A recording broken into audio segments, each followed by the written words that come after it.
The satellite picture on my tablet eliminated any doubt I had that this could be a group hallucination. I stared down at one of 8 pictures, looking at the buildings with a growing sense of curiosity and unease. "It's the strangest damn thing," Walters said from across my desk. "A town just appearing overnight like that. What do you make of it, boss?" I flipped back and forth between the photos of the buildings, which were laid out in a grid pattern. They all looked immaculate. There were a couple of mansions with pristine yards and Olympic-sized pools. There was what looked to be a library and a museum, and a host of other buildings that all looked like they belonged in Manhattan or downtown Chicago. And not one of them had been there yesterday. "I don't know yet, Walters," I said. "Bring me up to speed again. I'd like to hear everything twice. Oh, and sit down if you like." "Yes, boss," Walters said. "That field, or what had been a field, is located in central Texas, between Dallas and Austin. The closest town is a little one called Penelope, population under 300, but it's also not far from Interstate 35, which is a busy highway." I nodded. I had grown up in Texas. Of course, Walters didn't know that. I preferred to keep work at work and my personal life at home. "Apparently the field belongs to a big shot landowner out there," Walters continued. "Guy named Rick Richardson, if you can believe that. He's got a couple of pump jacks in the area, but none on that particular tract." And who found the buildings? "One of Richardson's men found them this morning. Called it into his boss. This Richardson fellow called the local sheriff. And, of course, we have a man inside with the sheriff's office." I studied the layout of the buildings. They were positioned in such a way that there would have been a crossroads between the buildings. But there were no roads. Only untouched stretches of wild grass and a few shrubs. Had there been a crossroads there, it would have looked much like the downtown area of that town Penelope that Walters had mentioned. Only thing was that most small towns didn't have fancy mansions making up half the buildings in the downtown area. "Who do we have out there? Anyone?" I asked. "Well, here's where it gets fun," Walters said, finally sitting down in one of the 2 chairs that faced my desk. "We sent 2 guys out there from a Dallas satellite office. Of course, they got there after the sheriff. And you can probably guess what I'm about to say next." I rolled my eyes. "The sheriff's bigfooting it?" "You got it. Our guys are being stonewalled. Meanwhile, the sheriff, a couple of his men, and even Richardson are out there walking around in these buildings." "You've got to be kidding me," I said. "No, sir. Not kidding." "Any anomalous happenings yet?" I asked. "None reported yet." I stood up from my desk. "All right, let's get moving. Who do we have on site right now that we can bring?" Walters stood up, his weather-beaten face thoughtful as he considered. After a moment, he had an answer. "We've got Williams and Flair from infectious diseases. They're both level 3. We can bring Dietrich. He's an all-around badass with any kind of field work. He's also level 3. And then we have a handful of Class D personnel that we can bring, plus a couple of grunts to oversee the Class Ds." "Then you and me make levels 4 and 5, I said, nodding. "Let's do it. We're off in 10 minutes. "Yes, boss," Walters said. He turned and walked quickly out of my office, pulling his radio up from his belt as he went. I grabbed my jacket from the back of my chair and pulled my SCP Foundation badge and my Glock 22 in its clip-on holster from my desk drawer. I put the badge on the left side of my belt, just over my left front pocket, and my firearm on my right hip. I picked up my tablet from my desk and cycled through the photos again. I had a bad feeling about this one, but I shrugged it off. It was also my very first field operation as a site commander. Although I'd been in the SCP Foundation for nearly 20 years, I still got nervous when going out into the field to face the unknown. My mentor, and the man whose job I took when he retired, had told me once that the nerves were a good thing. He'd said that if you didn't feel nervous going out into the field, you shouldn't be a commander. Maybe he was right, but I still didn't like it. The helicopter ride took over an hour. Myself, Walters, and the researchers flew in one, while the Class D personnel and their handlers flew in another. While we flew, I tried to get our minds ahead of the game. "What does this sound like to you, Williams?" I asked one of the researchers in the seat across from me. He was a slim guy with a shaved head and large hands. He had a kind of surety to him. I'd known him for several years. He was capable and very smart. "I've never heard of anything like this," Williams said. "I couldn't begin to guess." "If you had to guess, closest thing. Let's talk it out," I said, pushing him to respond. "Well," he said, "I've heard of large things appearing, but they're almost always ephemeral in nature, lasting a very short time." "I know what ephemeral means." "Right, of course. You ever heard of buildings showing up like this?" I asked. "Even for a short time? Minutes? Even seconds?" "No, I can't say I have," Williams said. "Have you ever heard of SCP-157? Flair, the other researcher, asked. I shook my head. "It doesn't ring a bell." "Not those again," Williams said with disgust. "Will you just let them go? You're obsessed with them. There's no way these buildings have anything to do with SCP-157. There would have to be billions of them. Theoretically, they could be," Flair started, but he wouldn't meet Williams's gaze. "Theoretically," Williams said, "anything could be.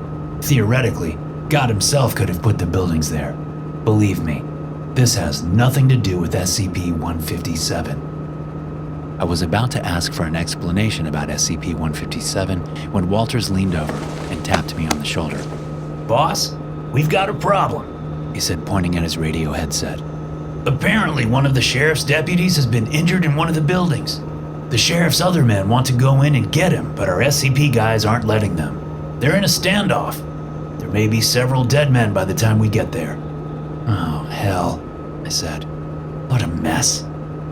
I spent the rest of the ride reviewing files on the sheriff, his men, and Richardson. We landed in a field about 100 yards away from the perimeter around the buildings, which was really nothing more than a bunch of marked and unmarked cruisers and a few trucks. I ran all the way to the cluster of men standing some 30 yards from the buildings. They were all still pointing guns at each other.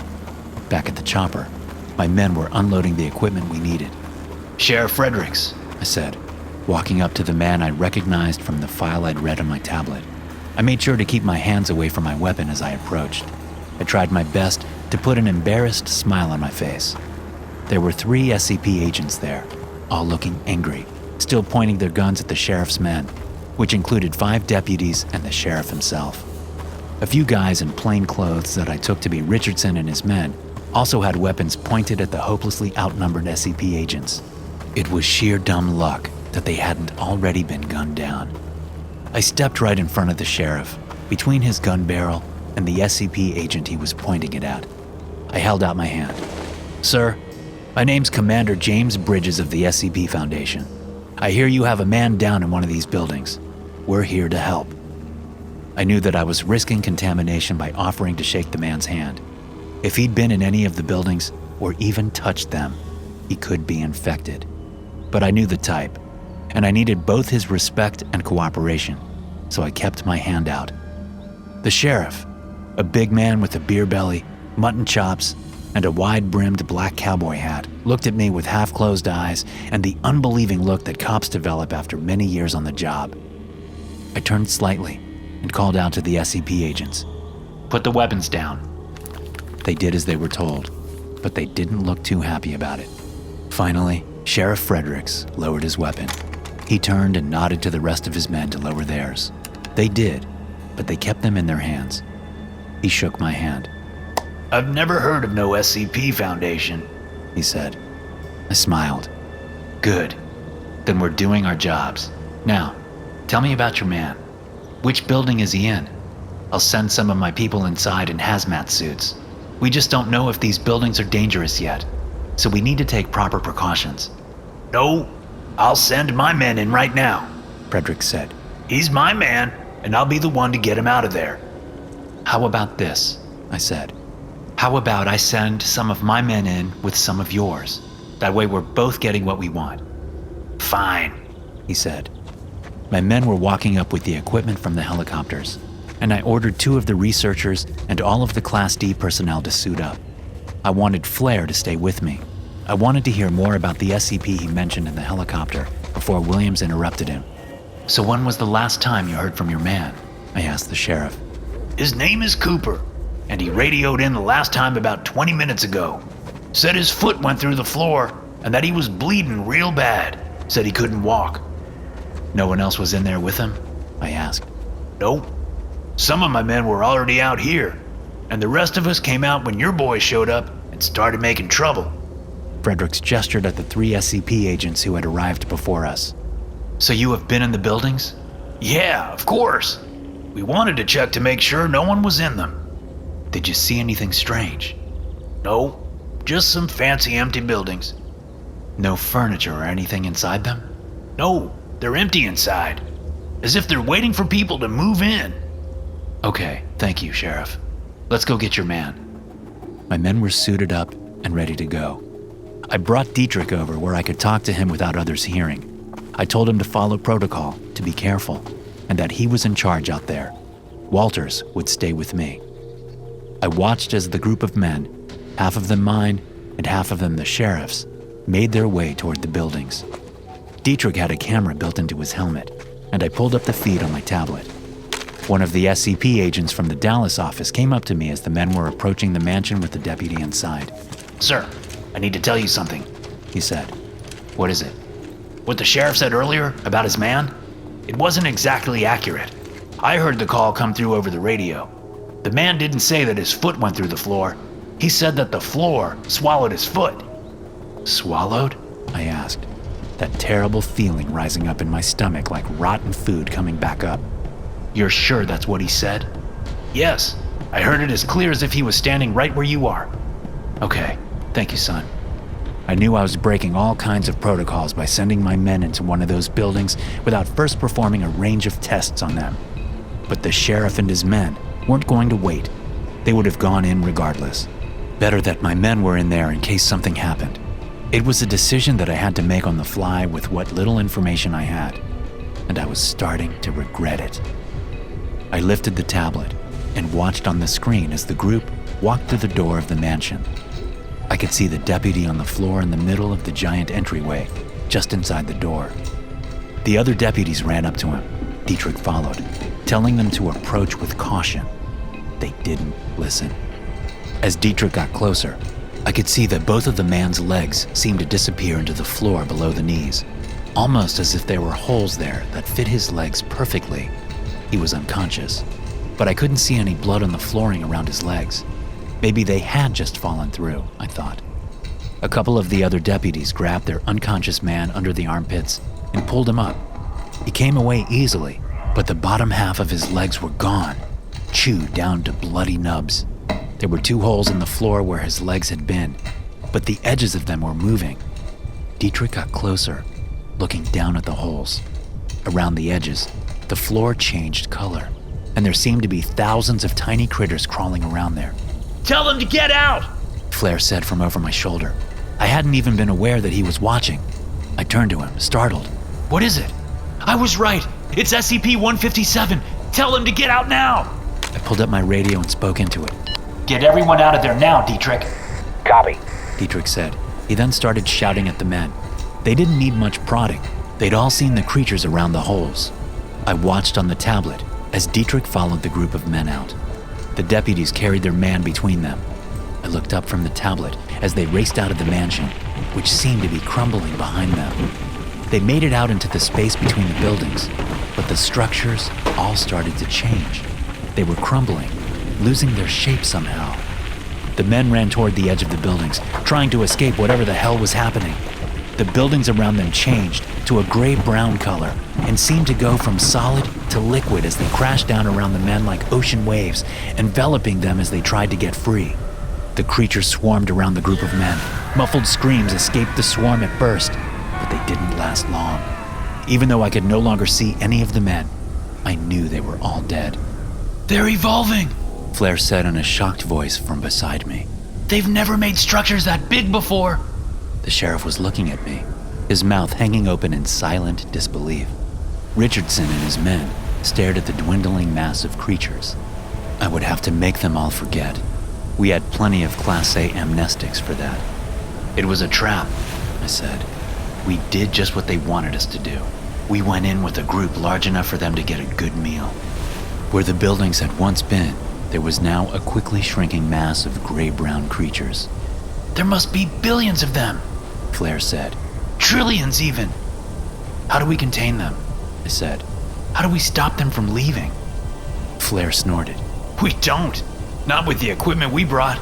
They're too damn small. When they separate, they're as good as invisible.